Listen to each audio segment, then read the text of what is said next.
Hola, muy buenas tardes. Soy Claudio Pizarro, editor general de Desconcierto, y estoy en estos momentos con Carlos Jara, periodista de nuestro medio. Hola, Carlos, ¿cómo estás? Hola Claudio, bien, bien, ¿y tú? Bien, bien. Hoy con Carlos queremos darle la bienvenida al tercer capítulo de Esto Prendió, un programa sobre temas relevantes vinculados al plebiscito y la nueva constitución que desarrollamos con el apoyo de la Fundación Heinrich Böll, y que pueden ver conectándose al Facebook Live del Desconcierto y pueden seguir también a través de nuestras redes sociales. Hoy hablaremos sobre un tema relevante a nivel nacional y que luego del estallido ha adquirido una gran connotación pública, que es la participación de los pueblos originarios en el proceso de generación de una nueva constitución para nuestro país. Pero antes de partir me gustaría precisar algunas cosas. Eh, Quisiera dejar esta pregunta en el ambiente, digamos. Ustedes saben que, a diferencia de la gran mayoría de los países de Latinoamérica, Chile no reconoce en su constitución a los pueblos originarios. Es más, ni siquiera los menciona. ¿Cierto, Carlos? Así es, po.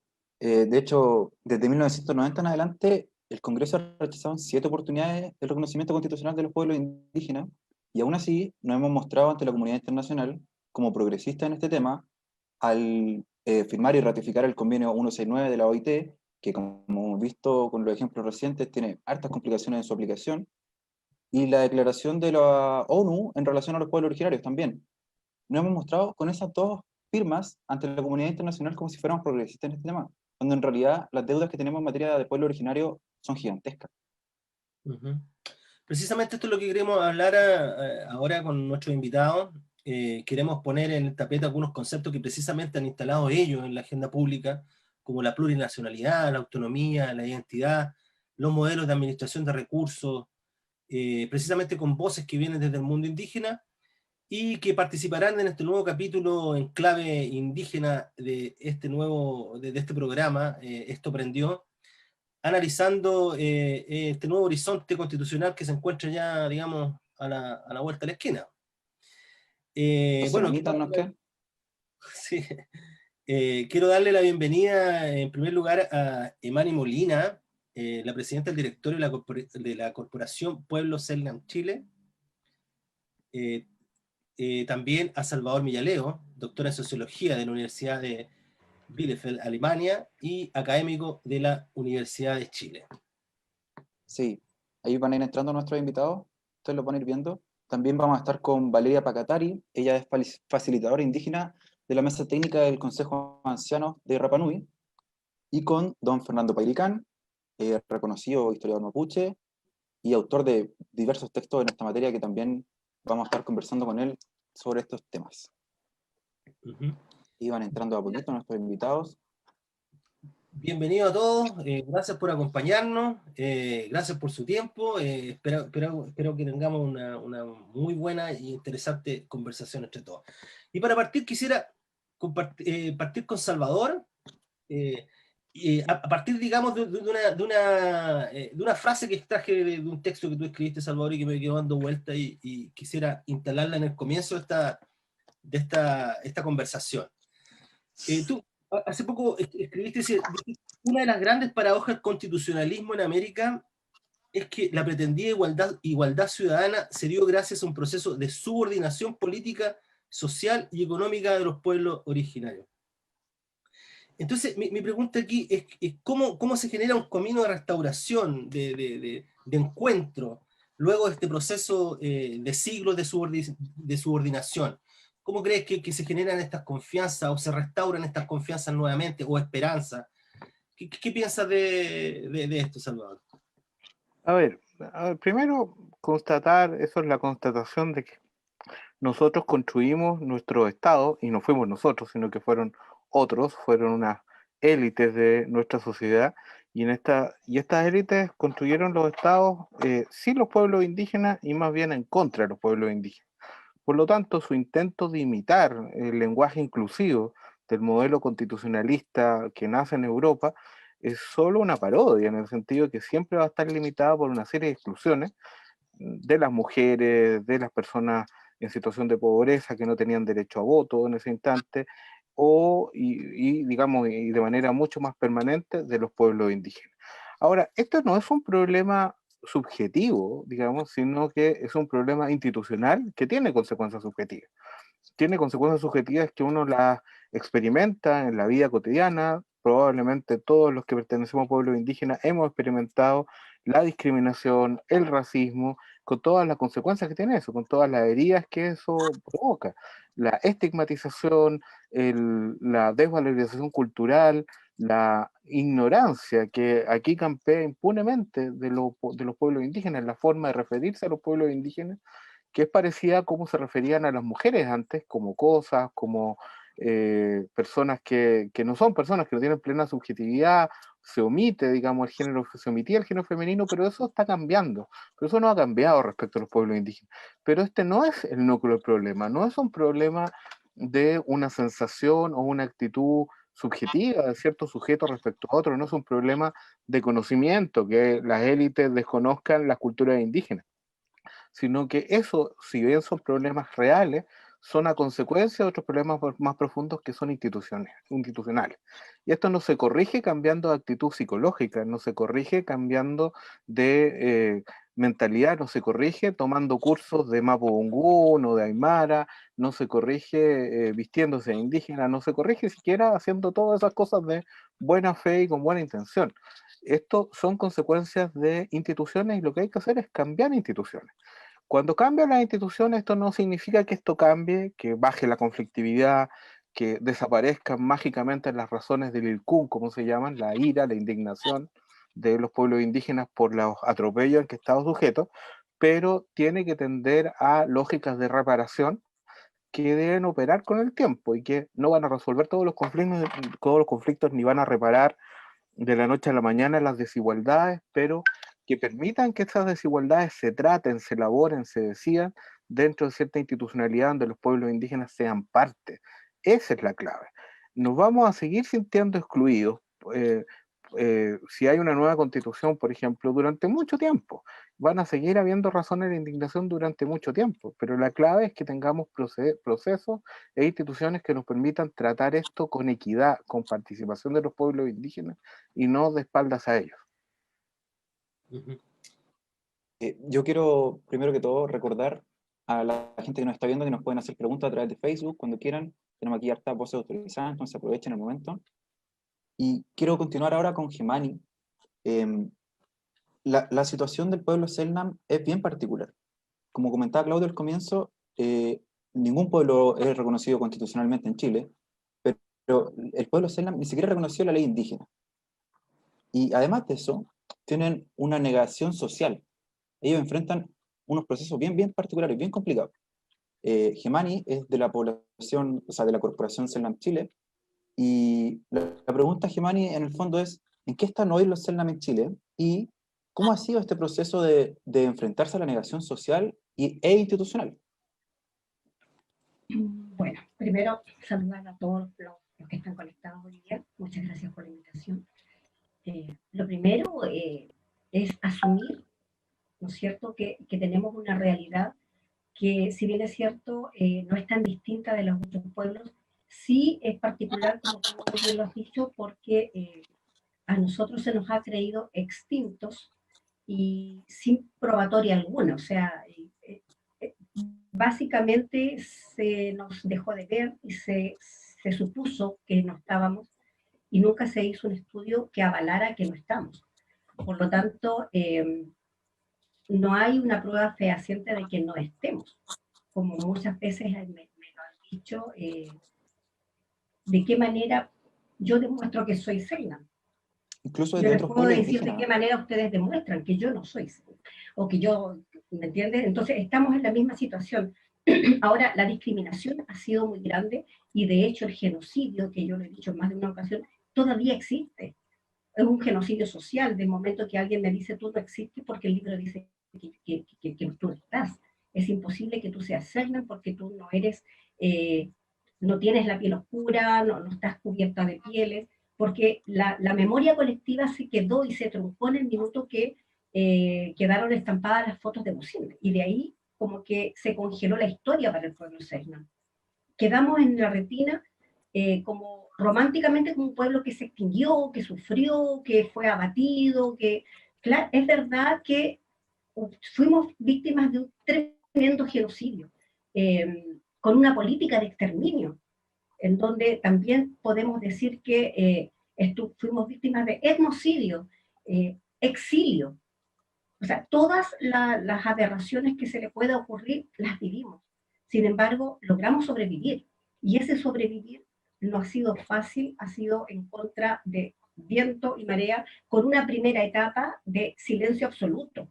El silencio fue parte de la estrategia no pensada, de este instinto de supervivencia, ¿no es cierto?, de estos primeros niños, adolescentes y adultos jóvenes que lograron sobrevivir y que fueron sacados en forma violenta de Tierra del Fuego. Para ellos era imprescindible mimetizarse y no ser Selknam en ese minuto, porque si lo eran, sabían que podían perder la vida, ¿no es cierto? El mestizaje fue otra forma de sobrevivencia. Inevitablemente un niño que es sacado y está aislado del resto de sus pares, ¿no es cierto?, y se encuentra lejos de Tierra del Fuego, obviamente en algún minuto iba a ser familia. Pero ese niño que creció, o ese adolescente que creció y se convirtió en adulto, tuvo memoria y la traspasó. Por eso hoy en día habemos familias que afirmamos fehacientemente que somos Selknam, porque tenemos un recuerdo familiar que se ha ido traspasando, y no estamos hablando de tantas generaciones. Aquí hay 3 a 4, 5 generaciones a lo sumo. Entonces, son vivencias familiares, traumáticas, que nos han ido acompañando, que se han ido convirtiendo en traumas familiares, que se han ido convirtiendo en inestabilidades emocionales, porque cuando hay una historia familiar fuerte, lamentablemente el dolor también se hereda, los traumas se heredan. Y hay un tema ahí que hay que trabajarlo. ¿Y en qué estamos nosotros hoy en día? Justamente tratando, primero, de juntar a estas familias que están desparramadas en todo Chile, que todavía nos llegan comunicaciones de personas que escriben y dicen, ¿saben qué? Mi familia, hay esta historia y nosotros tenemos la duda. ¿Seremos Selknam?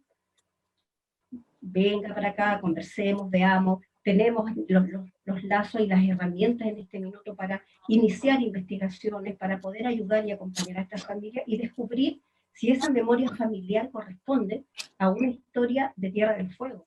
Entonces, es partir por ahí, partir de reconstruir la historia familiar que hasta ahora a lo mejor esa familia la había escuchado como una anécdota y no la había tomado el peso. Entonces, desde reconstruir la historia familiar, encontrarse o reencontrarse con la cultura,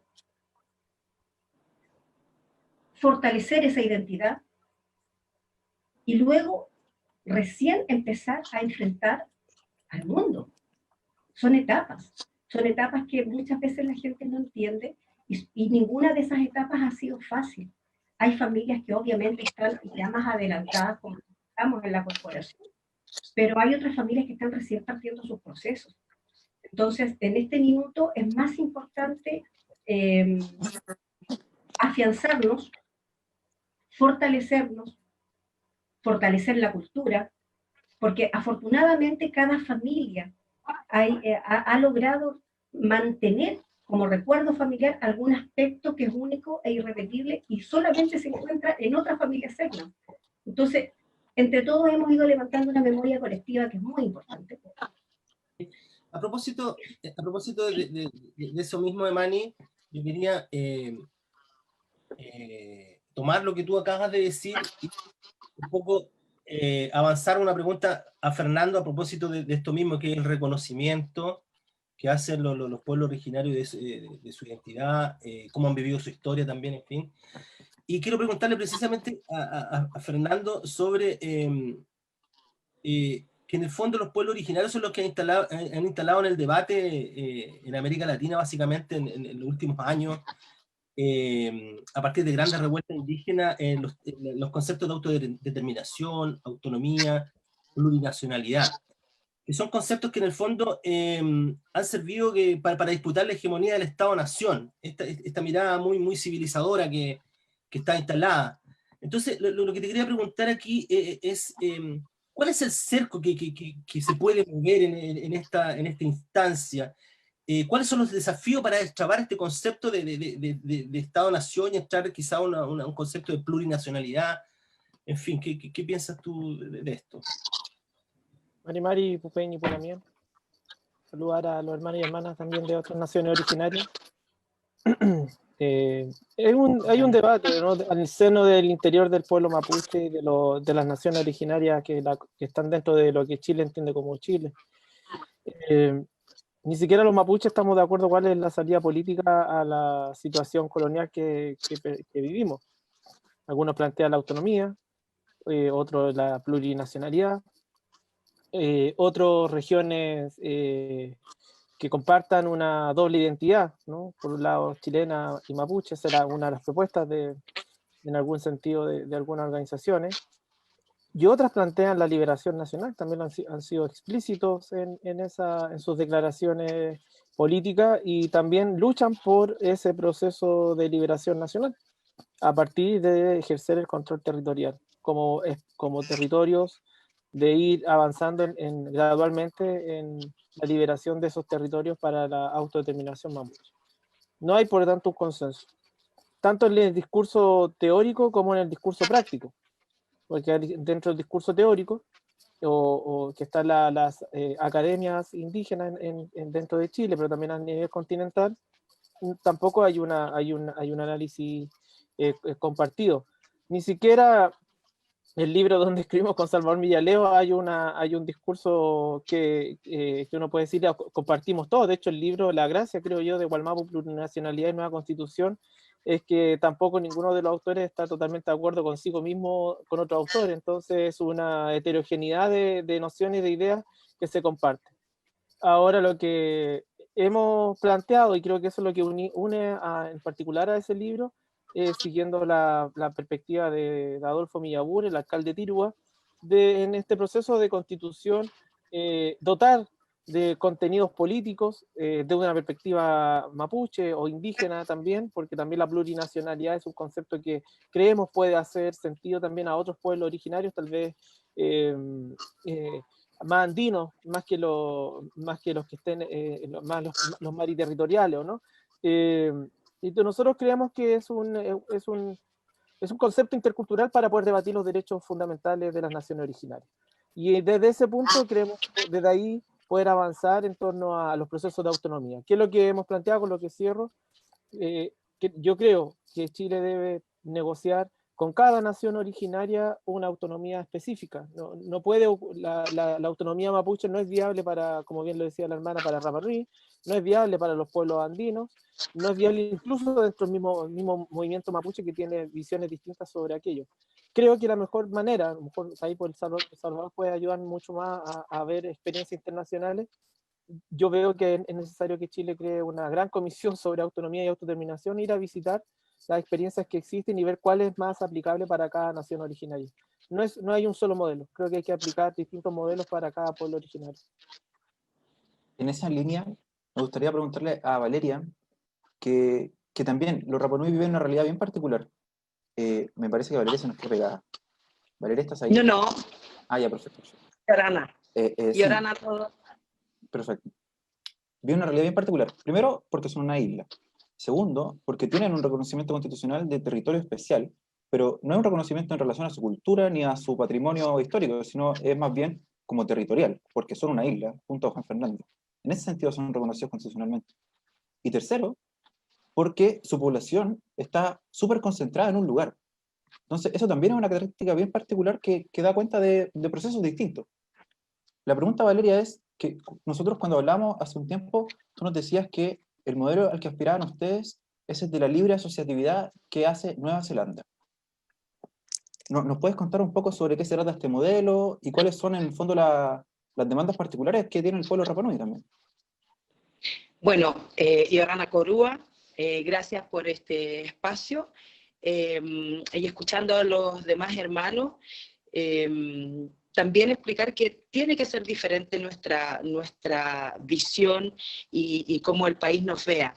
Existe el Tratado de Waitangi, que es el Tratado de Aotearoa, que es el nombre original de Nueva Zelanda, Cuando ellos los colonizaron, los ingleses, tuvieron una guerra también muy terrible como la mayoría de los pueblos originarios, y en algún minuto este tratado obliga a que ellos se vuelvan a relacionar, y ahí se hace el engranaje de la libre asociatividad, que no es un sueño por lo demás, también lo viven las Islas Cook, y entendiendo que Inglaterra es uno de los países colonizadores y además tiene monarquía, que tenían un estado también que había que encontrar mucho encuentro ahí.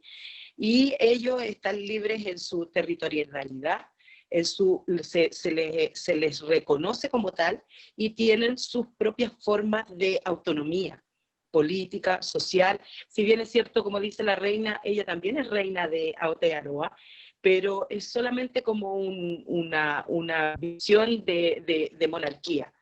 Pero sin olvidar también en la introducción que tú haces, todos los pueblos que están en Chile hoy día, Chile se instaura en un territorio que ya tenía pueblos preexistentes, y luego de eso se hace un acercamiento con Rapa Nui, que tiene que ver con el Tratado de 1888, que por lo demás tampoco somos un territorio anexado hace 135 años. Y se anexa con un engaño ya donde se nos dice que vamos a tener una doble gobernanza. Se va a ayudar desde Chile. Don Policarpo Toro le explica a nuestro rey, a Tamu Tequena, que él viene a ayudarnos, que es un amigo, que es una persona, porque por aquí pasaba todo el mundo. De hecho, nuestro nombre, todavía el que nos conocen ustedes, no es nuestro nombre. Un marino holandés le pone, porque llega en Pascua de Resurrección, le pone Isla de Pascua, pero nosotros nos llamamos Tepito o Tejenúa, que es el ombligo de la tierra. Entonces ya venían pasando cierta problemática en Rapa Nui, y aparece este señor en 1888 con la Iglesia Católica y viene a ofrecer una amistad y trae un papel que por lo demás viene escrito en español, se hacen varias traducciones, y nuestro rey toma lo que sale de la tierra y le dice que en esta asociatividad lo que sale de la tierra será para Policarpo, y la tierra en la muestra, y dice que esa siempre será del pueblo. Él ya tenía una visión en 1888 de que siempre el territorio tenía que ser nuestro. Y desde ahí nosotros nos hemos planteado, porque nunca se ha respetado ese tratado. Hoy día, como decía el Lamien recién, no está consensuada la forma de cómo vamos a arreglar estos problemas, porque yo también tengo grupos en Rapa Nui que hoy día quieren la independencia, la descolonización, que además todavía hay un departamento de descolonización en las Naciones Unidas, y también se puede ver por ese ámbito, y hay gente que no quiere participar en lo que es la Constitución porque ven a Chile muy lejano, idioma, espacios y todo lo que se ha sufrido. Pero en realidad, hoy día lo que más se acerca a lo que nosotros queremos es la libre asociatividad, como lo hizo Inglaterra con Aotearoa, con Nueva Zelanda, y es con esta autonomía y libre determinación, con pertinencia y pertenencia cultural. Porque si bien es cierto, todos hemos sido asimilados, todos hemos sido obligados a aprender todo lo occidental, y se ha caricaturizado nuestras costumbres, nuestro idioma, nuestra creencia. Todo el mundo piensa que solamente en los Rapa Nui hay mujeres muy lindas de caderas cadenciosas y hombres muy apolíneos, y no pasan de eso, y cantan muy bonito, pero tenemos historia, como los demás hermanos que han hablado recién. Esa caricaturización que se ha hecho en el occidente de nosotros es lo que hoy día necesitamos ver, y la mayoría del pueblo Rapa Nui quiere el reconocimiento del Tratado de Libre Asociatividad que se hizo en 1888.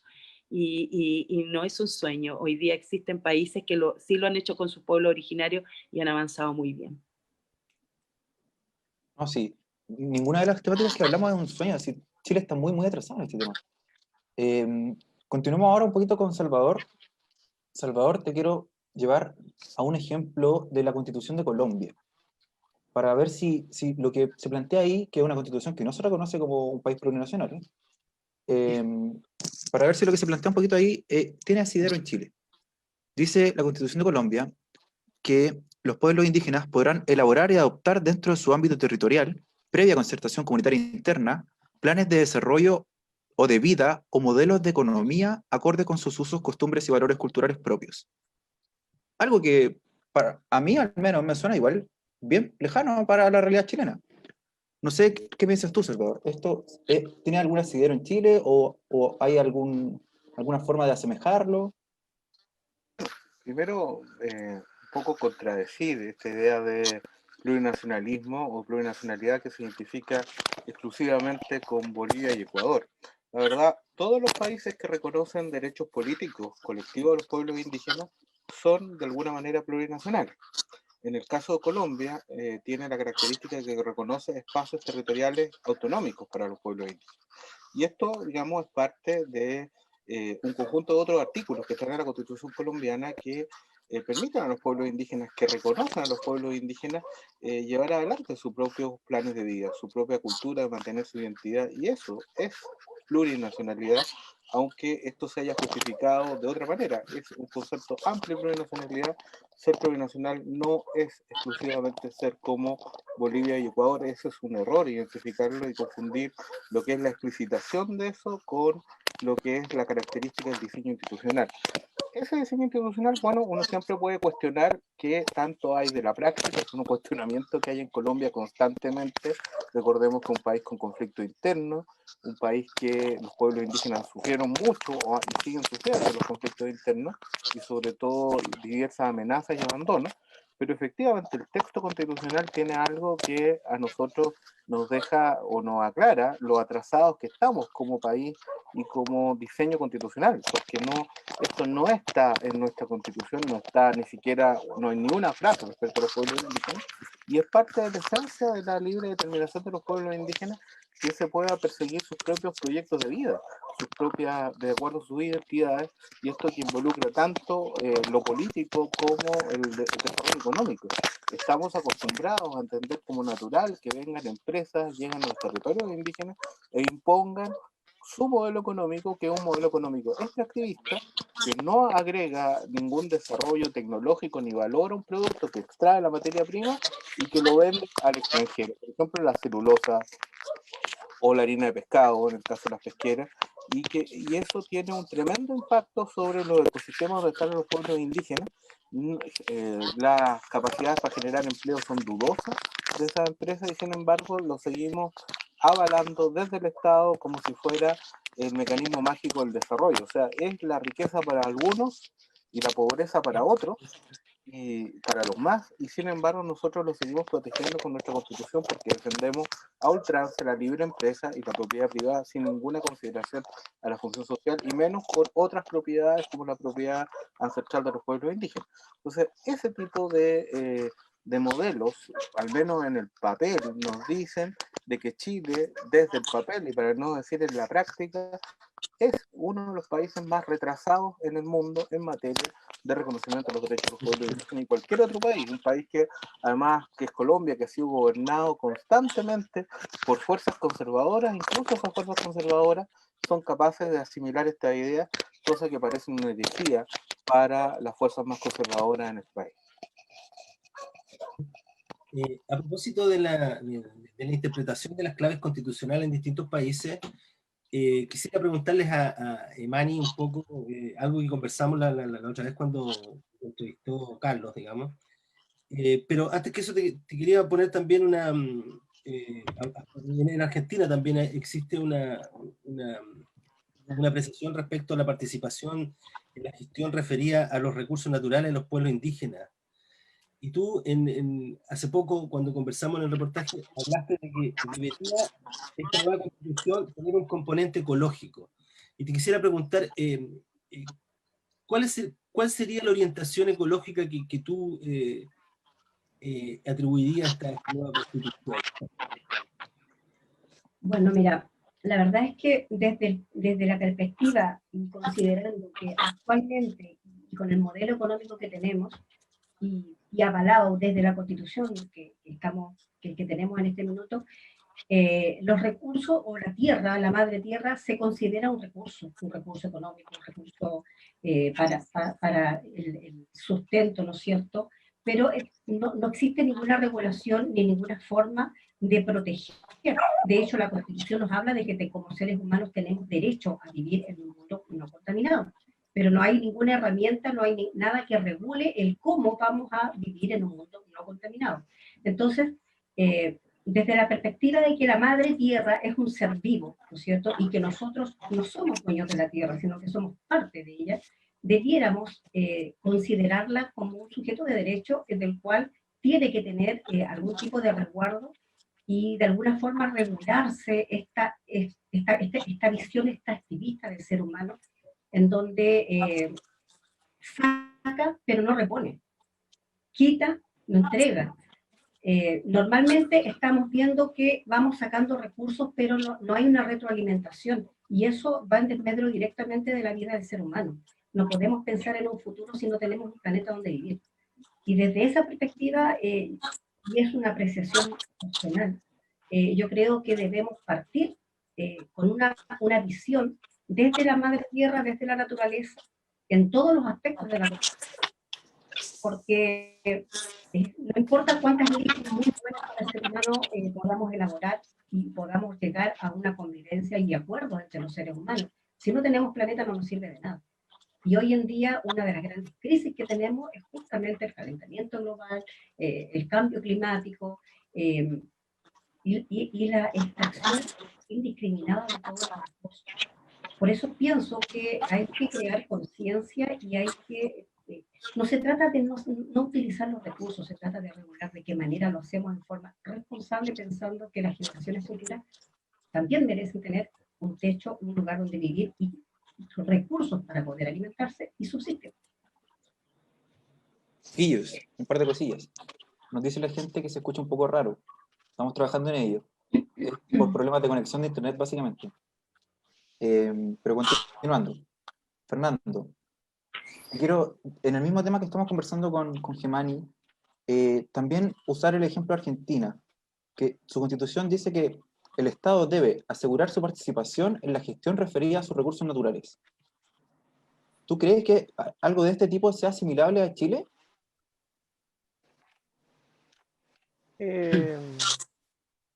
Por un lado, sí. Por otro lado, Argentina también tiene importantes conflictos con los pueblos originarios. Una cosa es lo que el Estado argentino va proporcionando en torno a su construcción de Estado, que es mucho más liberal tal vez que el Estado chileno. Pero los territorios donde se ha desarrollado el conflicto mapuche, que es una de las zonas petroleras en Argentina, la respuesta de parte del Estado argentino, si bien es federado, se responde a las fuerzas locales de cada lugar, no dictan tampoco en momentos tan distintas como las que pasan acá en Chile. Recordar en ese ámbito a Facundo Yoneguala, quien está procesado y condenado en Temuco, pero luego de una detención en Argentina, acusado de ser parte de la RAM, que si uno sigue la prensa en Argentina sobre la RAM, tiene acusaciones de terrorismo, de violencia, de conexiones internacionales, no tan distintas de lo que se ha planteado en torno al movimiento mapuche acá, y que luego termina en un proceso bien bullado en torno a esta unión de ministros del Interior que comparten un prisionero y traen al Peña Facundo Yoneguala a Chile, ¿no? Entonces, veo en Argentina también una dicotomía, ¿no?, frente a la relación con los pueblos originarios, ¿no? Hay un grupo académico muy interesante en Argentina, el grupo que se denominan como grupo genocidio, que ha estudiado cómo fue el exterminio de los pueblos originarios en la Patagonia, ¿no? Los invito a que también los lean, las lean, porque como han hecho, recuerdo el libro de Pilar, Archivos del Silencio, donde cómo van dando cuenta de cómo se va usando las experiencias de exterminio de otros pueblos originarios. Entonces tampoco creo que Argentina es la panacea en torno al respeto a los pueblos originarios. No obstante, al ser un país descentralizado, tal vez, donde las regiones tienen autonomía, han permitido en algunos momentos llegar a algunos acuerdos políticos con algunos pueblos originarios en específico, ¿no? Pero por lo menos creo que también pongo en tensión y en debate la realidad argentina y su relación con los pueblos originarios. Chiquillos, también. Valeria, quería consultarte una cosa que también conversamos en un reportaje que sacamos durante esta semana a propósito de esta misma temática. Cuando se habla de nueva constitución también se habla de un nuevo trato, una nueva relación, un nuevo vínculo, un diálogo distinto, en fin. Siempre hay una interacción y en este camino de interacción también hay planteamientos nuevos. Tú comentaste ahí que ustedes buscaban modernizar el Tratado de 1888. Y mi pregunta es, ¿qué significa esto? O sea, hablaste en ese momento que querías que se devolvieran algunos territorios, tener más autonomía. ¿En qué consistiría esta modernización? Bueno, primeramente, delante me quedé al debe con el tema del 126 bis, el reconocimiento constitucional 2007. Como decías tú, nos habla de territorios especiales. Y un poco encaminando lo que decían recién, no olvidemos que la población en Latinoamérica, en especial, es una población venida de Europa, que ya traía unos conceptos que para ellos eran en ese minuto lacayos de algunos otros que mandaban, y llegan a esta tierra donde hay seres humanos que muy diferentes, muy distintos y además muy sociables. Y ellos venían con armadura, con muchas otras herramientas, y encontraron aquí el paraíso para poder dominarlos. Por ende, duele decirlo, pero es verdad. Creo que todo se puede hacer, pero no hay voluntad, porque nosotros somos los dueños de los territorios que hoy día le dan dinero a los países. Estamos instaurados en la riqueza que la economía mundial hoy día necesita. Por lo tanto, veo una situación muy difícil con respecto a que se nos reconozca como tal. Todo va a quedar en un papel. Las buenas intenciones está pavimentado desde la tierra al cielo, pero la ejecución real de eso la veo muy lejana. Y cuando hablé del tratado, no decía de modernizarlo. Si se presentara la necesidad de acuerdo a los requerimientos de mi pueblo en la conversación, pero ese es el piso que tiene Rapa Nui hoy día para una conversación de tú a tú con el Estado. El Estado no reconoce mi tratado, pero sí reconoce el poder que él tiene, baja mi bandera y sube la de él y se hace parte y expropia todo este lugar y lo arrienda a un señor francés. Luego viene la compañía Williamson Balfour, que después se va al sur de Chile a arremetir en contra de los dueños de ese lugar del país, y dejan su estela de abusos, que está de más decirlo, porque todos los pueblos hemos sufrido exactamente lo mismo. Y mi gente necesita ese tratado porque ahí habla de la autonomía, ahí habla de la libre determinación. Si lo tradujéramos bien a la palabra de hoy día sería, ven, gobierna conmigo, enséñame de lo tuyo que yo tengo harto que enseñarte a ti. Pon tu bandera, nunca sobre la mía. Disfruta de lo que hay en mi tierra, pero cuidado, que esta tierra es de nosotros. En el fondo, esa sería la traducción hoy día de nuestro tratado. El tema es los juristas, los constitucionales y los capitalistas hoy día dicen, ¿cómo ellos van a tener algo tan especial? Si nosotros también tenemos derecho, nosotros queremos ese mar, nosotros queremos Rapa Nui como empresa, a lo mejor nosotros autosustentable como población lo somos, pero hoy día somos el jamón perfecto de todas las empresas turísticas como para poner en este paisaje. Y ojalá nos pudieran desaparecer para poder quedarse con el territorio. Y la autonomía, la distancia, la asimilación que han provocado en mi pueblo ha sido tremenda. Hoy día, todos los tratados, todas las leyes que se ponen hoy día, recuerda que nuestra lengua madre es el Rapa Nui. No tenemos obligación de entender ni de comprender el castellano.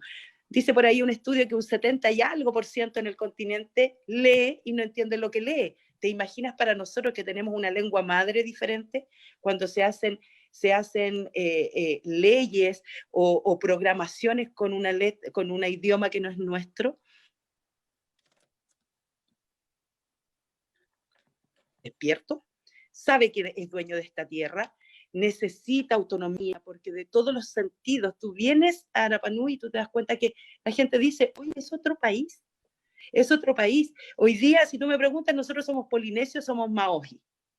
Hay gente que hoy día va a discutir y va a decir, yo no quiero ser chileno y no quiero pertenecer a esa constitución porque yo soy maoji, soy polinesía. Nosotros hoy día nos vemos como Latinoamérica y el Caribe. Y no se nos asocia de ninguna forma con donde está nuestro hilo, que es el Triángulo de la Polinesia. No se nos reconoce la territorialidad. Hoy día todas las tierras son fiscales. Usan terminologías que prácticamente son para judicializarnos. Hablan de tomas.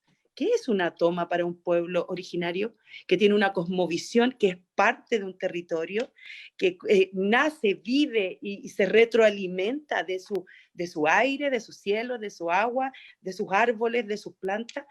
La cosmovisión hoy día no se entiende desde el mundo occidental, precisamente como lo decía la hermana Selknam, porque tiene que ver con los dineros, con la sustentabilidad económica, porque en lo espiritual en el mundo occidental hoy día está muy lejano, y eso es una base principal de la cosmovisión de los pueblos indígenas. La mayoría de mi pueblo no quiere participar en la nueva constitución, no cree, porque ya se vino en algún minuto y se habló de historia, verdad y nuevo trato.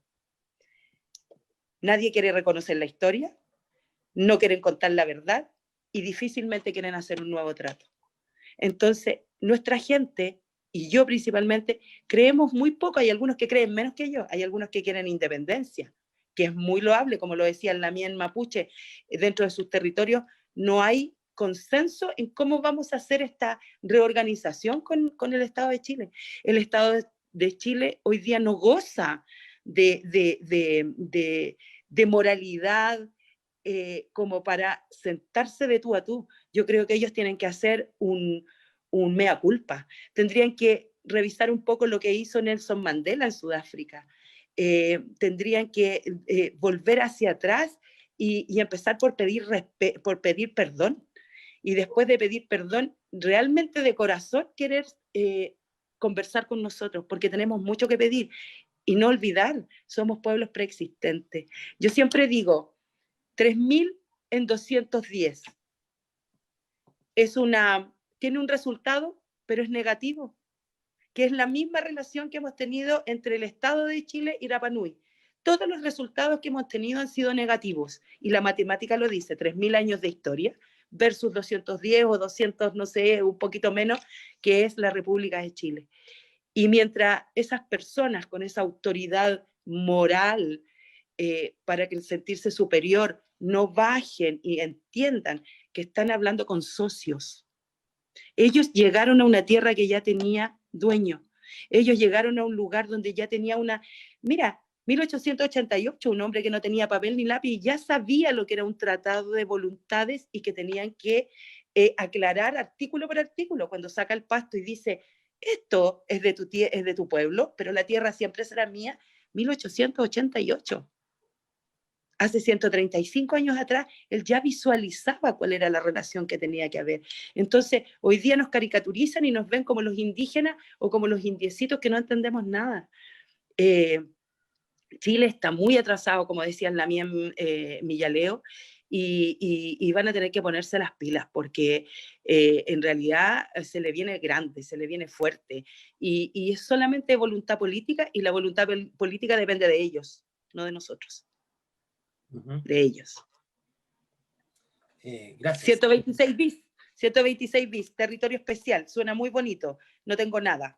Hoy día tengo el pan a 4.000 pesos el kilo, tengo el kilo de lomo, me vale alrededor de 20.000 pesos, la benzina la tengo casi a 1.100 pesos, hace mucho rato. Los pasajes, en Chile hoy día le pertenece ya sabemos a quién le pertenece. Nosotros, todo el mundo habla de que tenemos beneficios.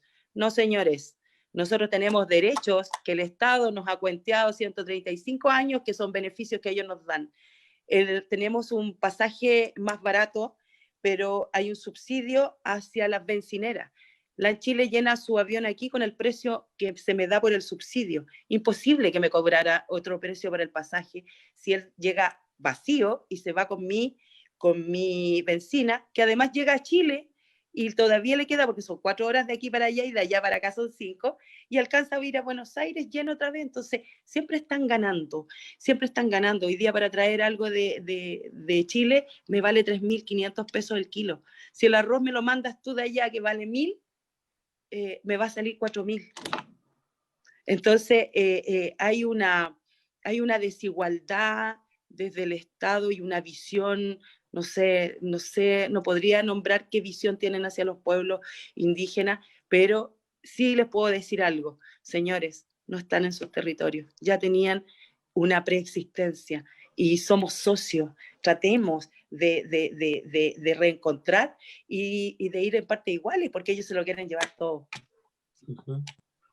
Gracias, Valeria. Salvador, te quería hacer una consulta a propósito, digamos, de este proceso que estamos viviendo. Es un proceso donde generalmente se abren posibilidades de soñar, de reflexionar, de pensar en un futuro un tanto ideal. Y en este futuro ideal, digamos, uno también tiende a comparar o a mirar experiencias en otros lados. Por ejemplo, asambleas legislativas para impulsar leyes en los propios territorios, sistema de reserva indígena más o menos autónoma como en Estados Unidos, incluso algunos pueblos nativos que tienen su propia constitución a ese nivel. Yo te quería consultar si a partir, o sea, ¿hay otras experiencias que podamos nombrar o que a ti te resultan interesantes como para ponerla en el tapete, como para reflexionar, para entender si son posibles o no llevar a cabo, ¿no? En fin, o para definitivamente medir las distancias de que estamos precisamente de esa experiencia? Yo creo que se entiende que hay una relativa ansiedad por tratar de pensar cómo podría ser Chile para encontrar una imagen que sea distinta a lo que tenemos hasta el día de hoy, que en materia indígena, como lo han descrito todos los hermanos y hermanas acá, es lamentable.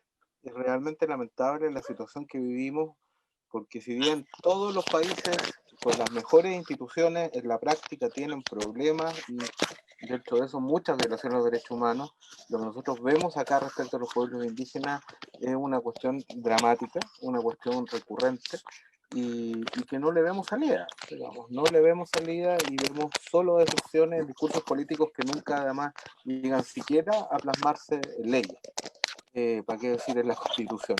Entonces, en este marco es interesante ver países, pero no hay ningún país que por sí solo sea realmente un modelo, no solo por los propios problemas que puede tener en la práctica, o sea, no hay ninguna experiencia óptima ni maravillosa, no hay ningún paraíso para los derechos humanos de los pueblos indígenas en ninguna parte. Hay experiencias mejores que las nuestras en diversos niveles. Y las demandas de gran parte de los pueblos indígenas, yo sé que hay otros que están pensando en diversas formas de independencia, digamos, pero dentro de lo que es un buen número de organizaciones indígenas están mirando estas ideas de este concepto amplio de plurinacionalidad, que son las diversas experiencias donde hay derechos políticos colectivos. Es decir, no, yo creo que el tema del reconocimiento, el mero reconocimiento de la existencia o de derechos culturales es algo que ya pasó, es algo que no se hizo en Chile, es algo que es completamente insuficiente y por eso tenemos que mirar experiencias donde se reconozca la autodeterminación y la autonomía. Se reconozca la idea de que no hay una sola nación, sino que hay otras naciones, que como decía Fernando, no puede haber tampoco un modelo de autonomía único, sino que tiene que haber diversas formas. Entonces, por ejemplo, la Constitución mexicana tiene el reconocimiento de la autonomía y la autodeterminación. México es un país que no ha tenido que tiene una rica tradición indígena, pero que la ha maltratado mucho, pero que ha cambiado su constitución para eso y que es un país que además esta reforma nace del Pacto de San Andrés, donde hay un gobierno conservador en los acuerdos de San Andrés que llega a un acuerdo con el ejército zapatista y se reforma la constitución en 2000 reconociendo la autonomía y la autodeterminación. Canadá tiene un mecanismo por el cual el gobierno, a partir de la reforma constitucional de 1982, negocia con las distintas primeras naciones lo que ellos quieren. Entonces hay primeras naciones que quieren poderes autonómicos para regular la caza y la pesca en determinado ecosistema y otros que quieren tener su propio poder judicial, su propia asamblea legislativa tienen distintas necesidades y la Constitución habilita para que el gobierno canadiense negocie tratados con esas primeras naciones para atender las necesidades diferentes. Hay una característica en Chile que es muy relevante, que es la presencia muy fuerte de pueblos indígenas urbanos, es decir, por la diáspora que se ha producido, por el despojo, hay una concentración de pueblos indígenas en América Latina. Esto es muy peculiar lo que pasa en Chile, una fuerte concentración de pueblos indígenas en la ciudad, y sin embargo todas las políticas o incluso el discurso de las organizaciones indígenas es fundamentalmente ruralista. Pero esto, digamos, hace difícil atender las necesidades y las demandas de los pueblos indígenas urbanos con un modelo de autonomía rural. Y para eso, tanto la experiencia Sami como en Escandinavia, como la experiencia maorí en Nueva Zelanda, nos hablan de poderes autonómicos no necesariamente territoriales, sino que son funcionales, es decir, que tienen autoridad sobre una serie de temas, pero no están focalizados en un territorio demarcado, sino en todo el país para atender ciertos asuntos indígenas. Eso, digamos, se podría mezclar con un modelo de autonomía territorial como el que está en Canadá o incluso el de Colombia, que es interesante estudiarlo, dependiendo de las necesidades de los diversos pueblos indígenas, pero también atendiendo esto de los pueblos indígenas urbanos. Y luego el tema de los derechos culturales, derechos lingüísticos. Esto es una cuestión que está en muchos países y donde Chile, digamos, que es algo que pudo haber resuelto, incluso dentro de esta constitución no han sido capaces de resolverlo. Entonces, no hay un paraíso, no hay una panacea, no hay un modelo. Hay muchos que quieren decirnos, no, Nueva Zelanda es el gran modelo. Nueva Zelanda tiene aspectos interesantes, por cierto, pero nosotros tenemos que construir nuestra propia experiencia, a mi juicio, que es mi tesis, de plurinacionalidad, combinando los modelos, y donde lo fundamental es que esto se hace en un diálogo entre el Estado y los pueblos originarios. Lo fundamental del concepto de plurinacionalidad es entender la autodeterminación como un pacto, como lo hacía la ex relatora de Derechos de los Pueblos Indígenas, Erika Irene Dáez. Es un pacto que redistribuye el poder entre un Estado colonizador y los pueblos indígenas que ha sometido para buscar una descolonización y buscar, por lo tanto, simetrizar ese poder a partir del reconocimiento de derechos colectivos. Lo que resulte de eso tiene que ser producto de la negociación libre entre los diversos pueblos originarios de nuestro país y el Estado. Guillos, dos cosillas. Recordarles que ya, si algo que dice otro de los invitados les parece interesante, podemos comentar nomás, ya no es necesario que estén esperando las preguntas. Y también recordarle a la gente que nos está viendo por Facebook que pueden hacer sus preguntas. Y de hecho, quiero hacer una pregunta que nos mandaron por Facebook. Felipe nos pregunta, ¿creen que el sistema educativo debería mejorar la forma en que se nos enseña sobre nuestros pueblos originarios? Y quiero hacérsela directamente a Gemani, porque no sé cómo ha sido para ustedes, pero en mi caso particular, personal, a mí me enseñaron que el pueblo Selknam estaba extinto. Entonces, me parece algo súper grave.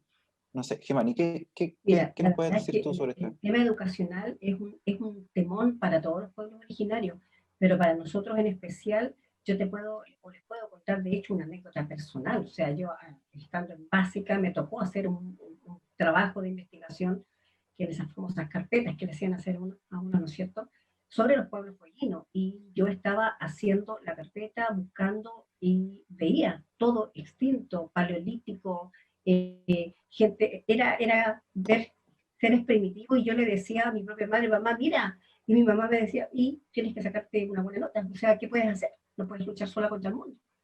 Y, y me acuerdo que entregué mi carpeta, y cuando me la devolvieron con un 7, con todo lo que yo había entregado, y yo le dije a mi profesora, este 7 está mal. En ese tiempo uno le decía, tía, la profesora, tía, este 7 está mal. ¿Por qué? Me dijo. Porque este pueblo no está extinto, le dije. Ay, chiquilla tonta, me dijo, y me dio como la típica palmadita cariñosita. Y yo no tenía en ese tiempo ninguna herramienta, ni argumento, ni cómo decirle. O sea, cómo enfrentaba yo eso, y si era una niña chica de séptimo básico. Entonces, de esa misma manera, yo sabiéndome y siendo en ese minuto, teniendo idea y viendo a mi abuelo, me tocó vivirlo. Pero yo sabía que no. Todo el resto del país no tenía cómo saber que no. Entonces, obviamente, la base ya te dice, y creces sabiendo que pobre pueblo está exterminado. El trabajo que nosotros hemos ido haciendo para ir cambiando un poquito este estigma, ¿no es cierto?, ha sido lento, pero también ha tenido buenos frutos. Hoy en día tenemos ya a nuestro haber hartas visitas a colegios, siempre que nos invitan a hacer una charla, siempre que nos piden material, estamos ahí, y hemos ido de a poquitito predicando con un trabajo de hormiga, en donde no solamente son las palabras, sino que también avalados, digamos, con los propios estudios, con mucho esfuerzo que hemos ido haciendo. Nosotros somos una corporación, una organización humana autogestionada. Por esto mismo, porque no estamos en la ley, es un círculo vicioso. Como no estamos en la ley, no tenemos derecho a tener o hacer proyectos dentro de los marcos indígenas. No podemos. Y siempre nos estamos dando vuelta en lo mismo. Si vamos a CONADI nos dicen usted no existe. Y hasta hace algún tiempo, si íbamos al Estado, nos decía vaya a CONADI. Entonces estábamos como una especie de rebote.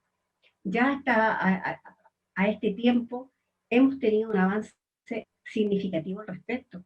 Ya la academia también ha abierto, digamos, la posibilidad y nos escucha, y también se da la razón de que existen argumentos de sobra para entender que el pueblo tiene una sobrevivencia.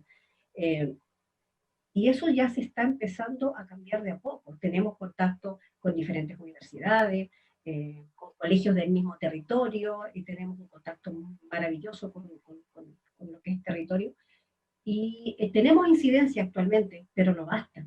También hay que llegar a las políticas educacionales, y para eso volvemos a lo mismo. Es necesario entrar primero a esta ley indígena, que si bien es cierto no reconoce a todos los pueblos porque la Constitución no existimos, al menos estando en la ley indígena, ya vamos a tener las primeras herramientas para poder incidir y presionar o trabajar para que existan algunos cambios en los sistemas educacionales, que es la base, ¿no es cierto?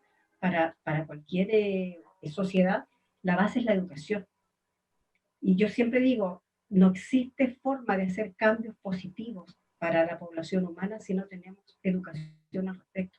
Y en Chile estamos al debe con todo lo que es el sistema educativo, especialmente con los pueblos originarios, porque todavía los colegios y el sistema educativo espera que llegue septiembre para acordarse de los pueblos originarios como folclorizándonos. Somos parte de un folclore. Entonces, ahí hay un tema súper importante también que hay que abordar necesariamente en el sistema educativo. No somos folclore, somos culturas. Entonces, a nosotros nos ha afectado desde la perspectiva y desde el punto de vista que siempre se nos creyó extinto, y se sigue enseñando y sigue la palabra extinto. No, el pueblo serbio no fue extinto. Sufrimos un genocidio, sí, eso sí. Entonces, seguimos abordándolo y seguimos trabajando para entrar a esta ley, que es el foco principal en lo que está hoy en día el pueblo selva, la organización, porque si no entramos a la ley vamos a seguir en este círculo vicioso en donde no tenemos ninguna herramienta para poder marcar nuestra presencia y lograr ser sujetos de derecho como un pueblo indígena vivo. Gemani, y en ese sentido, el pueblo chango fue reconocido hace unas 4 semanas, un mes casi. Sí, un poquito, sí. ¿Ustedes están en un proceso similar o cómo? Nosotros vamos a la mitad del proceso. Ya pasamos por la votación en la Cámara de Diputados, que fue maravillosamente a favor, 148 votos a favor, 2 abstenciones y ninguno contra. Y bueno, estamos ahora abogando y trabajando justamente para poder llegar a estar en tabla en la Cámara del Senado, y también con la misma predisposición de ir, conversar con los senadores que nos quieran escuchar, mostrar nuestros antecedentes, porque aquí no se trata de ir y decir yo soy, sino que vamos con la documentación. Y obviamente esperando que también se nos haga este estudio, porque nosotros lo que estamos pidiendo es la igualdad de condiciones, no estamos pidiendo algo especial para nosotros. El pueblo de Aguita en su momento se hizo un estudio, ¿no es cierto?, y se demostró que existían los antecedentes suficientes para integrar al pueblo a la ley. Con el pueblo chango pasó lo mismo, se les hizo el estudio, y nosotros estamos esperando exactamente lo mismo, ¿no? La igualdad de condiciones yo creo que es la base en una sociedad que queremos tener respeto, y si pedimos igualdad tenemos que predicar con el ejemplo, ¿no es cierto? No queremos algo especial, queremos las mismas condiciones para los otros hermanos. Y en ese proceso estamos ahora.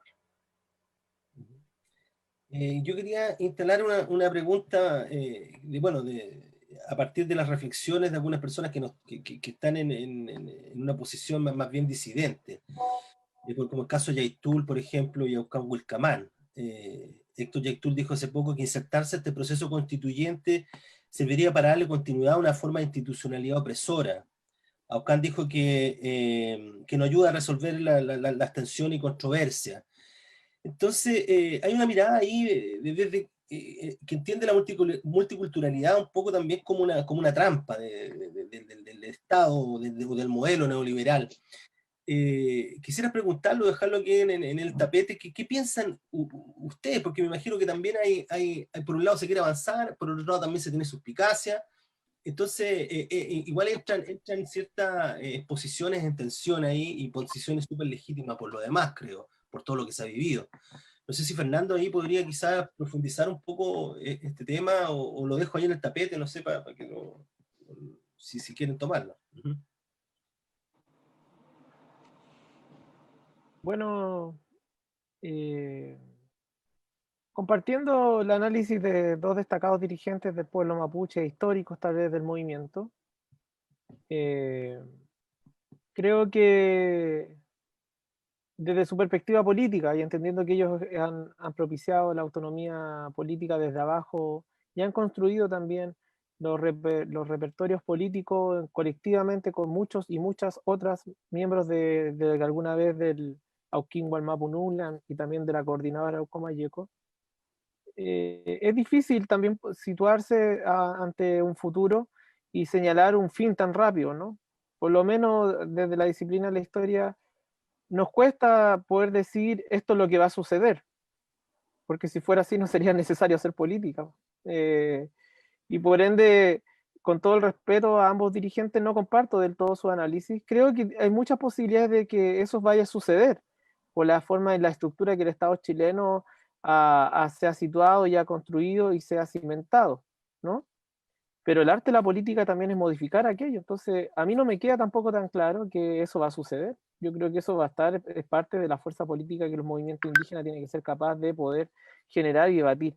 Porque si tuviéramos claro que lo que va a suceder es algo negativo, entonces no tenemos nada más que seguir haciendo. Y ahí sí estamos frente al fin de la historia, mal parafraseando ese clásico libro. Y por ende, con todo el respeto a ambos dirigentes, creo que la lucha política está abierta y es momento de correr ese cerco. Cada uno lo hará como mejor le parezca, ¿no? Y los que sienten que no deben sumarse, bien, no se sumen. Yo creo que no debemos por qué ser una especie de ganado que se abre un corral y todos salimos corriendo inmediatamente. Es parte de la lucha y de las discrepancias políticas legítimas que hay dentro de un pueblo, porque si en algo hemos planteado distintos a lo largo de la historia del movimiento mapuche, es que esto no es un sindicato de trabajadores, esto es un pueblo con su diversidad expresada en distintas formas políticas.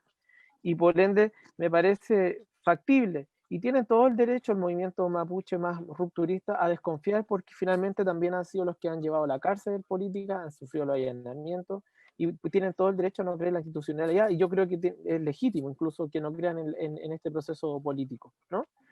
Y tal vez sean una vanguardia política en caso de que el proyecto o este proceso fracase, o bien se generen estas negociaciones que se están dando en la alta política, que yo no la logro de observar todo. Me imagino que el Peña Salvador sí puede aclararnos más eso, pero yo creo que el proceso político está abierto y creo que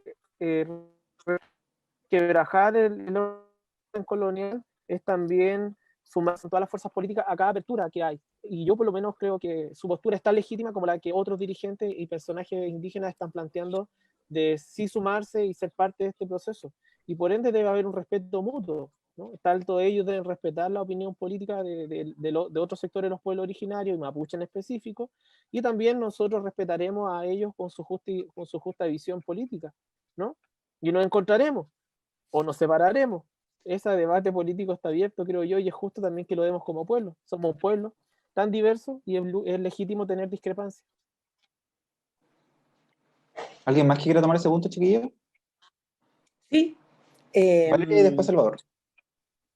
La verdad es Vale. que, tal cual como dice Lamien, es muy legítimo porque en el pueblo Rapa Nui también existe esa desconfianza de ver inclusive cómo son las formas de elección en los casos que cuando ya se hable bien de la oportunidad de presentar nuestras necesidades y de visibilizarnos. También existe un brazo, como lo explicaba delante, que quiere la independencia en Rapa Nui.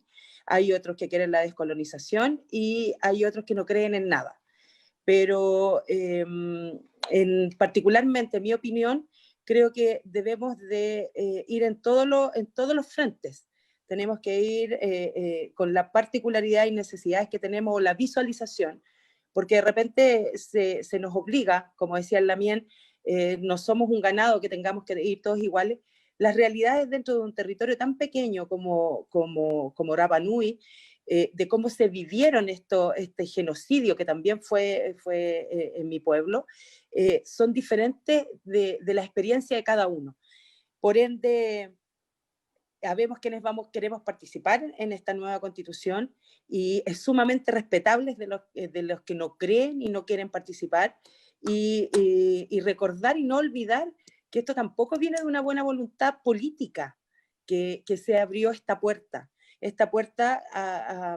al igual que todos los derechos que tenemos los seres humanos en el mundo, se han abierto en las calles, en grandes luchas, con mucha gente muerta, y lo estamos viendo en el momento. Los dueños en este minuto de un país, o los que dirigen, digamos, las políticas públicas de un Estado, no siempre tienen la buena voluntad de participar con los pueblos originarios, y en este caso se abrió en la calle, se abrió por una necesidad del pueblo en general, donde recién ahí empezaron a darse cuenta cuáles eran las discusiones que teníamos los pueblos originarios de hace mucho rato, y fueron visualizando, y hoy día está habiendo una empatía junto con nosotros, pero es muy claro que existan estas opiniones diversas dentro de cada pueblo, porque hay desconfianza, y es una desconfianza que tiene grandes argumentos, como decía Lamien, que se ofrecen cosas, luego no se cumplen, y nosotros le llamamos aquí en la isla que hay una nube entre los 3.700 kilómetros, toman el avión, y hay una nube por ahí en la mitad donde se les olvida todo lo que prometieron o todos los compromisos que hicieron en Rapa Nui.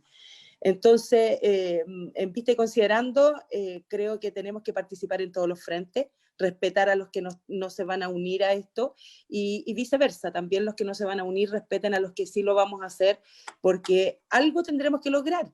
O sea, como lo decía por ahí un Lamien hace un tiempo atrás, ya lo hemos perdido todo. No es tan mal arriesgarse esta vez, en una de esas podemos recuperar algo. Confianza absoluta no hay, pero si hay disposición de algunos en esta parte, es muy respetable que otros no quieran participar, y nos encontraremos o nos desencontraremos, como decía Lamien recién. Así que, además, se nos endemoniza mucho desde el Estado cuando dicen, pero si ustedes nunca se ponen de acuerdo, ¿y con quién vamos a conversar? Esa es la diversidad real que existe en los pueblos originarios. No tenemos por qué ser todos iguales, tenemos formas de gobernanza diferentes, internas, ancestrales, que también daban esto. Si hubiésemos sido pueblos que estuviéramos todos de acuerdo y habríamos sido felices y todos de acuerdo, habríamos sido colonizados y calladitos estaríamos ahí. Es muy loable, y en el pueblo mapuche tienen bastantes diferencias territoriales, por eso tienen necesidades diferentes. En el pueblo Rapa Nui tenemos alrededor de 36 familias que hacían espacios en diferentes lugares de la isla con costumbres diferentes, gobernanzas diferentes y relación con la tierra diferente. Están los de mar, están los agricultores, y tenemos diversidad también que se debe respetar. No se debe tomar como que nosotros entre nosotros también peleamos, si el pueblo occidental también lo hace. Entonces, y eso es parte de los derechos, Salvador quería cerrar ahí con esta pregunta, ¿verdad? Tenía una opinión al respecto. Sí, no, que no tomando lo que decía la hermana Valeria, o sea, esto de respetarnos entre nosotros, que yo veo, la verdad, he visto muy buenos ejemplos de que estas diferencias se debaten y se colabora y se coopera, incluso cuando ha habido grandes controversias previas. Yo creo que en el pueblo mapuche, y para hacer una autocrítica, no estamos siendo capaces realmente de hacer eso, más bien la tentación ha sido más centrífuga, en lugar de tener estos debates, más bien lo que tenemos son luchas un poco fratricidas a veces. O sea, yo quiero tomar, por ejemplo, estas cartas que ha mandado Aucán Wilcamán acusando a los alcaldes mapuches, que son los que han sostenido el esfuerzo por el proceso constituyente a través de la participación de los pueblos indígenas mediante escaños reservados. Y en fondo estas acusaciones prácticamente vendepatria del lenguaje indígena, y a veces eso acompañado de una serie de presiones, la verdad no son un índice que estamos debatiendo, sino más bien de que estamos enfrentándonos y cumpliendo esta profecía interesada del Estado de dividirnos mediante la división, derrotarnos, no una y otra vez.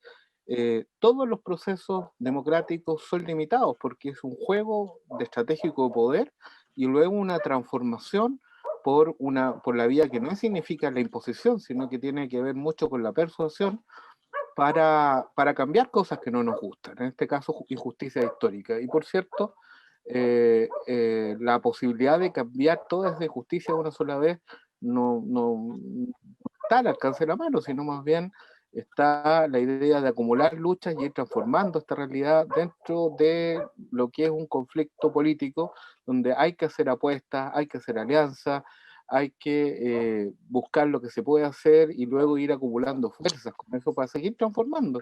Creo un tremendo ejemplo nos han dado las mujeres que sufren una dominación que incluso es más larga que la de los pueblos indígenas, tiene que ver con toda la historia de la humanidad, y sin embargo las mujeres logran luchar, confrontarse, pero después construir alianzas, ir avanzando, y sin embargo en el caso de los pueblos indígenas, los que quieren hacer eso son vistos por otros como unos vendepatria, unos colonizados, como los alcaldes mapuches, como se les ha acusado a ellos. Yo creo que es importante respetarnos, es importante tener un pensamiento estratégico y pensar que esta idea, esta dicotomía, que me parece una falsa dicotomía entre el arriba y el abajo, más bien es un proceso donde tenemos que ser capaces de acumular fuerza en todos los niveles en que haya un conflicto, en que haya esta situación de discriminación para generar procesos de emancipación de los pueblos indígenas.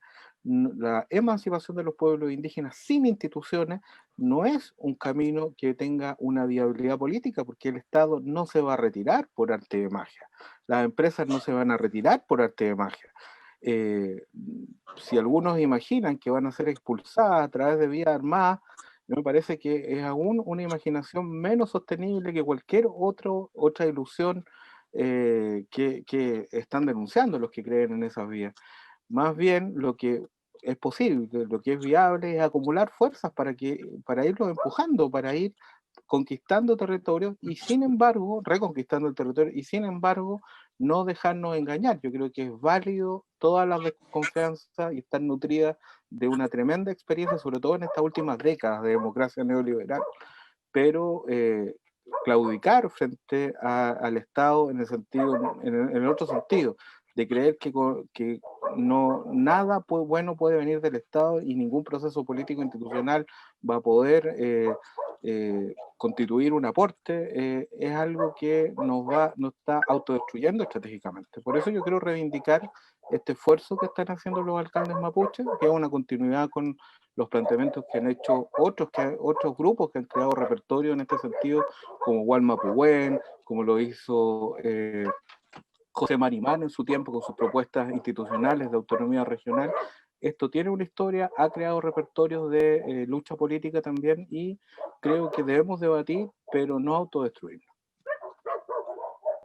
Dani, no sé si quiera cerrar algo también antes de despedirnos, porque ya nos pasamos media horita y está muy buena la conversación, así que Sí, sí, mira, la verdad que es bien cortito y tomándome un poquito de las palabras de la mía en Salvador, con esto de que siempre desde el Estado existen estas estrategias, ¿no es cierto?, que son conocidas en la historia, que es dividir para poder vencer. Yo creo que lo que tenemos que hacer, básicamente, los pueblos y las organizaciones que tienen participación en estos procesos, eh, es definir cuáles son los ejes principales, porque no nos podemos desgastar en las necesidades de cada pueblo cuando lo que tenemos que hacer es el paraguas y de dónde vamos a sostener el derecho, y después cada pueblo tendrá que ver las necesidades territoriales, porque, como bien dicen, el pueblo mapuche tiene una diversidad tremenda cultural entre un territorio y otro. Sin embargo, todos son mapuches igual. Entonces, eso yo creo que tenemos que primero ver lo transversal, cómo vamos a dejar primero el espacio y la casa y el derecho para todos, y luego ir viendo los detalles. Si nos concentramos en eso y no nos dejamos llevar por esta suerte de bombardeo de mensajes subliminales en donde a veces se desgastan grandes tiempos y energía en discutir cosas que van a venir después, en recursos que necesariamente hay que tener la casa para poder poner los muebles, ¿no es cierto? Entonces yo creo que ahí no podemos desgastarnos, no deberíamos desgastarnos en peleas chicas cuando tenemos que unir las fuerzas para primero entrar a la Constitución como pueblos y con los derechos. Como bien dice el Damián, y comparto con él la idea de que sería ideal ser un país plurinacional. Entonces, como eso es lo que yo quería acotar, o sea que en realidad nos desgastamos tanto en peleas chicas a veces, cuando lo principal acá primero es entrar y lograr cambiar esta Constitución. Eso, hermanos, era como para cerrar la idea que tenía pendiente. Ya, mire, muchas gracias a todos. Quiero darle las gracias por haber estado con nosotros en estas conversaciones constituyentes, en estos conversatorios. Agradezco a cada uno de ustedes por su tiempo, por su participación. Agradecer también a las personas que nos estuvieron siguiendo en todo este conversatorio, y también a la Fundación Heinrich Böll que nos ha apoyado en estos programas cada semana. Así que, bueno, agradezco muchísimo a ustedes y bueno, invitamos también a todas las personas para que nos sigan viendo en los próximos programas que vamos a realizar, que estamos realizando todos los miércoles. Así que, bueno, no se lo pierdan. Así que, bueno, muchas gracias. Gracias, chiquillos. Un abrazo a todos. Gracias a todos. Quiero hacer una acotación. Uh-huh. Recordarle a la gente que todavía estamos esperando los escaños reservados, que son un compromiso y que son una obligación que tiene el Estado para los pueblos originarios, donde ahí vamos a poder conversar esto y muchas cosas más, y podemos hacer desde la no confianza, podemos crear grandes cosas, pero necesitamos estar sentados frente a frente para poder explicar y para poder exigir nuestros derechos. Los escaños reservados hoy día son el pilar fundamental de la primera conversación que vamos a tener en un nuevo país, como dicen, la nueva normalidad con el COVID, la nueva constitución tiene que estar con la presencia de los pueblos originarios para poder conversar, debatir y hacernos ver. Así que es un compromiso que debe efectuar el Estado hoy día, y es un derecho que tenemos los pueblos de estar sentados desde igual a igual, porque somos los dueños de los territorios. Maururu y Orana. Ya, pues. Todo un tema ese, el de los escaños reservados, y estamos que a 20 días del plebiscito y todavía no se define. Bueno. Ahí se fundamentan las desconfianzas de repente. Claro. Oye, Valeria, tú me dijiste la otra vez que estabas media descontenta con los porcentajes o qué sé yo, ¿no? Claro, porque la verdad es que la fórmula de cómo escaños reservados tampoco se nos preguntó como tal. El pueblo mapuche, como decía recién, tiene montañas, valle y tiene gente de mar. Y nosotros, a lo mejor la gente nos ve muy pequeños como territorio, pero si agrandamos eso con 3.700 kilómetros para llegar donde queramos, porque por algo nos llamamos el ombligo del mundo, imagínate cómo tenemos 5 horas de diferencia en un avión para llegar a conversar allá en el continente, lo que fuera, lo que fuese. Y necesitamos más de un escaño. Así como todos los pueblos, nosotros tenemos separación oceánica y con un monopolio de una sola línea aérea. No siempre podemos llegar allá, no siempre se nos escucha. Tenemos 2 horas de diferencia. Ustedes despiertan a las 8 de la mañana, son las 6 mías. A las 8 que yo despierto, ustedes ya tenían cosas resueltas porque son las 10 de la mañana. Entonces, si bien es cierto, en territorio no somos tan grandes, pero estamos muy distanciados y necesitamos más comunicación y tener más voz. Gracias, Valeria. Agradecemos a todos entonces su participación, aprovechamos de despedirnos. Gracias por estar con nosotros, por su tiempo, y gracias por esta conversación tan valiosa para el desconcierto y para la gente que nos está viendo en estos momentos. Muy amables, chicos. Estén súper bien. Y ahora nada más Gracias a todos. Pero callar. Y ahora- Chao.